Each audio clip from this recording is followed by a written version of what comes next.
আসসালামু আলাইকুম। সুপ্রিয় দর্শক শ্রোতা, যে যেখান থেকে আমাদের বিষয়ভিত্তিক আইসিটি বিষয়ক উপস্থাপনা ও আলোচনা অনুষ্ঠান দেখছেন, শুনছেন, আমাদের এই আইসিটি বিষয়ক অনুষ্ঠান এর উপস্থাপনা ও আলোচনা অনুষ্ঠানের পক্ষ থেকে আমি হোসাইন আহমেদ সকলকে জানাচ্ছি আন্তরিক শুভেচ্ছা ও অভিনন্দন। প্রিয় দর্শক শ্রোতা, আজকে আইসিটির সাথে সম্পৃক্ত যে বিষয়টা নিয়ে আপনাদের মাঝে উপস্থাপনা ও আলোচনা করব, সে বিষয়টি হলো ইলেকট্রনিক ডিভাইস, কম্পিউটার এর হার্ডওয়্যার এবং সফটওয়্যার সাথে সম্পৃক্ত যে আইসিটি রয়েছে সে বিষয়ে আপনাদের মাঝে আলোচনা করব। প্রিয় দর্শক শ্রোতা, শুরুতেই আমরা কম্পিউটার যে হার্ডওয়্যার যে প্রোডাক্ট রয়েছে বা পণ্যগুলো রয়েছে, সংক্ষেপে সেই পণ্যগুলোকে আমরা সিপিইউ বলি বা central process unit. Central process ইউনিটের মধ্যে যে সকল পণ্য বা প্রোডাক্টগুলো সেটিং করা হয় সেই পণ্যগুলো শুরুতে আপনাদের মাঝে আমরা পরিচয় করিয়ে দিব। এরপরে প্রত্যেকটা পণ্যের কি গুণাগুণ, কি কাজ, কোন ব্র্যান্ডের এবং কোন পণ্য দিয়ে কি কাজ করা হয়, নিয়মিত এবং ধারাবাহিকভাবে সে আলোচনাগুলো আমরা আপনাদের মাঝে উপস্থাপনা এবং আলোচনা উপহার দেব ইনশাআল্লাহ। তো শুরুতে আমরা চলে যাচ্ছি কম্পিউটার হার্ডওয়্যার বা কম্পিউটার ইলেকট্রনিক ডিভাইসের যে পণ্যগুলো রয়েছে সে পণ্যগুলোর পরিচিতি শুরুতে আপনাদের মাঝে আমরা এখন দিয়ে দেব। তো প্রথমে যে সকল পণ্যগুলো আমরা একটি কম্পিউটার বা ইলেকট্রনিক ডিভাইসের মধ্যে সেটিং করা হয় সেই পণ্য প্রত্যেকটি পণ্যের সাথে সম্পৃক্ত।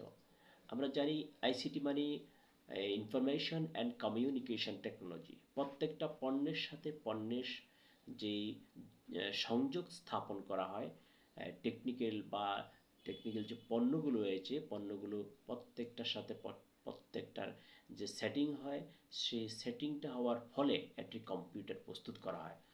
তো কি কি পণ্যগুলো সেটিং করা হয় আমরা সে পণ্যগুলো আপনাদের মাঝে পরিচয় করিয়ে দিচ্ছি। শুরুতে আমরা যে পণ্যগুলোর নাম বলবো সেগুলো হচ্ছে, একটা কম্পিউটার ক্যাসিং থাকে। এই ক্যাসিংয়ের মধ্যে যে পণ্যগুলো সেটিং করা হয় বিশেষ করে কম্পিউটারের motherboard, processor, hard disk, RAM, এরপরে একটি কম্পিউটারের সাথে সম্পৃক্ত মনিটর থাকে, কিবোর্ড থাকে, মাউস থাকে, ইউপিএস থাকে, তারপরে যাই প্রিন্টার সম্পৃক্ত থাকে, ইউপিএস থাকে, স্ক্যানার প্রয়োজনে ব্যবহার করা হয়, স্পিকার থাকে, এরপরে হার্ড ডিস্ক থাকে, পাওয়ার সাপ্লাই থাকে, পাওয়ার কেবল থাকে, এরপরে গ্রাফিক্স কার্ড ইউজ করে অনেকে, আবার প্রজেক্টর ইউজ করে, এর সাথে জড়িত থাকে রাউটার ইউজ করা হয়, টিভি যে ক্যামেরা ইউজ করা হয় সেটাও কম্পিউটারের সাথে সম্পৃক্ত রয়েছে। এরপরে আবার কম্পিউটার এক্সটার্নাল কিছু প্রোডাক্ট রয়েছে এবং ইন্টারনাল প্রোডাক্ট রয়েছে। তো আমরা এক্সটার্নাল প্রোডাক্টগুলো এবং ইন্টারনাল প্রোডাক্ট সবগুলোই আপনাদের মাঝে উপস্থাপনা করছি এবং প্রত্যেকটি পণ্যের সাথে প্রত্যেকটি পণ্যের সম্পৃক্ততা রয়েছে এবং সম্পৃক্ততা থেকেই সবগুলোকে একসাথে করে সেটিং করে অ্যাসেম্বলিং করে সফটওয়্যার ইনস্টল করার পরে একটি কম্পিউটার ব্যবহার উপযোগী করা হয়। তো আমরা প্রত্যেকটি পণ্যের যে গুণাগুণ রয়েছে এবং কি কি পণ্য, কি পণ্যের সাথে কোন পণ্য সাপোর্ট করবে সেই বিষয়গুলো আপনাদেরকে জানাবো এবং প্রত্যেকটি পণ্যের সাথে যে ব্যবহারের যে বিষয়গুলো সেগুলো আমরা ধারাবাহিকভাবে আপনাদের মাঝে উপস্থাপনা করার চেষ্টা করব এবং প্রত্যেকটি পণ্যে কোন কোন ব্র্যান্ডের রয়েছে, বিশেষ করে যে সকল ব্র্যান্ডের পণ্যগুলো কম্পিউটারে ইউজ করা হয় সে ব্র্যান্ডগুলো আপনাদের মাঝে আমরা জানাবো। তো এবং এই কম্পিউটারের সাথে সম্পৃক্ত যে সকল সফটওয়্যারগুলো ইনস্টল করা হয় সেই সফটওয়্যারগুলোর পরিচিতিও আপনাদের মাঝে আমরা সামনে দিয়ে দেব। তো ছোট্ট একটি উপস্থাপনা এবং আলোচনা অনুষ্ঠানের মধ্যে যারা অংশ নিয়েছেন বা যারা শুনছেন দেখছেন সকলকে ধন্যবাদ। এবং এই কম্পিউটার বা ইলেকট্রনিক ডিভাইস সম্পর্কে যদি কারো কোনো বিষয়ে জানার থাকে এবং কোনো কিছু পরামর্শ আপনাদের দেওয়া প্রয়োজন হয় আপনারা আমাদের ফোন নাম্বারে ফোন দিবেন। আপনারা আপনাদের ফোন নাম্বার পেয়ে এবং আপনাদের বিষয়গুলো জানার পরে আমরা আবার পরবর্তী আলোচনা অনুষ্ঠানে আপনাদের জানার বিষয়গুলো আমরা জানিয়ে দিব।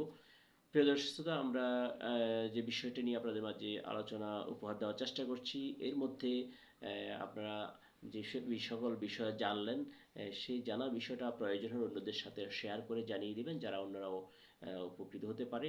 আর প্রত্যেকটা বিষয়ের সাথে আইসিটি জড়িত। আমরা কম্পিউটার নিয়ে আলোচনা করেছি ধারাবাহিকভাবে। বিষয়ভিত্তিক বিভিন্ন বিষয়ের সাথে সম্পৃক্ত যে আইসিটি রয়েছে, সেগুলো নিয়েও আমরা আপনাদের মাঝে উপস্থাপনা এবং আলোচনা উপহার দেওয়ার চেষ্টা করব ইনশাআল্লাহ। তো পরবর্তী বিষয়ে আইসিটি বিষয়ক অনুষ্ঠান দেখার আমন্ত্রণ জানিয়ে বিদায় নিচ্ছি। সকলে ভালো থাকুন, সুস্থ থাকুন। আল্লাহ হাফেজ। আসসালামু আলাইকুম।